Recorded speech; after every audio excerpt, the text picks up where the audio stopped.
God, but he have a spirit. How many spirits does he have? Three.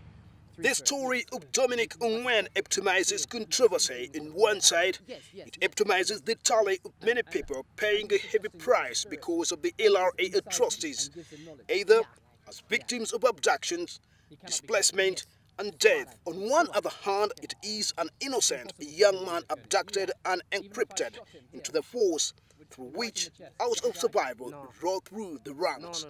Dominic Ongwen was born in 1980 at Payabona, a watch in northern Uganda.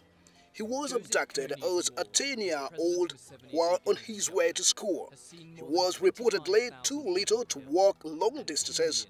Ongwen nonetheless rode through the LRA ranks quickly, becoming a major at 18 and a brigadier in his late 20s. Yeah, we went to... Kony himself promoted Ongwen, who became known for his courage on the battlefield and for carrying out brutal attacks against civilians. That is propaganda which Museveni made. Let me tell you clear. That thing was happening in Uganda. Museveni went in the village and he cut the ear of the people, telling to the people that that thing was done by LRA. In 2005, the Hague-based International Criminal Court indicted Ongwen on 7 counts, including enslavement, making him the first person to be charged by the court for committing the same crime committed against him. After his abduction in 1990, Ongwen was placed in the household of Vincent Oti, a senior LRA commander. Ongwen grew close to Oti, who eventually rose to be Kony's chief deputy before Kony ordered his execution in October 2007. This is the emblem of the Lord's Resistance Army. In the middle of the heart is the 10th commandment of God.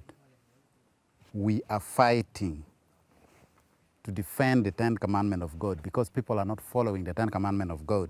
The LRA defectors report that Ongwen was the only commander who pleaded with the Kony to spare Oti's life, a move that weakened his influence within the LRA. I cannot kill the eye of my brother. I cannot kill my brother. That is not true.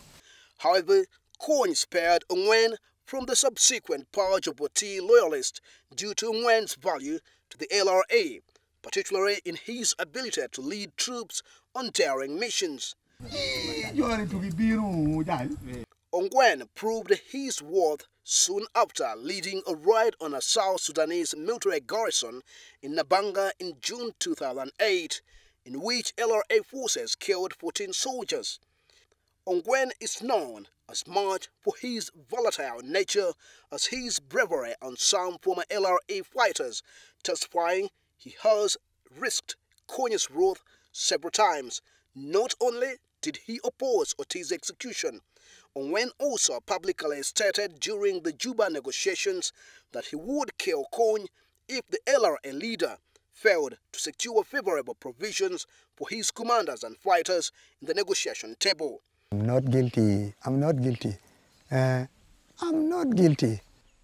At this time, it is very difficult to do. But when we talk this peace talk, and that peace talk, when we talk and everything is finished well, we go and talk.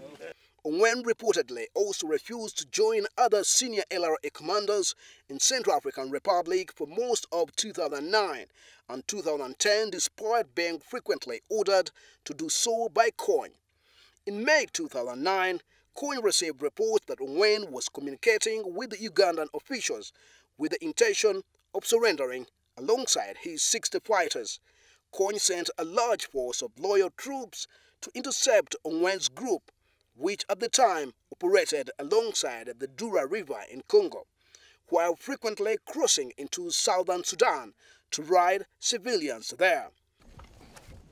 They split up Ongwen's group and replaced key members with fighters from Kony's loyalist Central Brigade. Kony reportedly also demoted Ongwen and gave Lieutenant Colonel Binani command of LRA forces in Congo, though Ongwen remained an influential commander. Sibasi.